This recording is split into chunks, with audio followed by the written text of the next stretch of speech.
C'est le gouvernement wallon qui, depuis 2015, donc soit un an avant l'adoption du décret,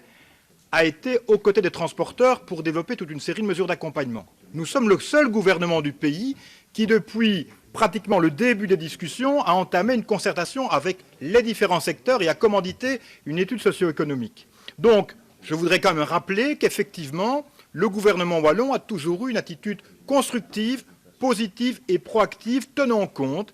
effectivement, de l'impact que pouvait représenter le prélèvement kilométrique, en particulier pour le secteur des tout petits ou des petits transporteurs. Cela étant dit, en ce qui concerne l'augmentation, eh bien, une fois de plus, le gouvernement wallon a fait le choix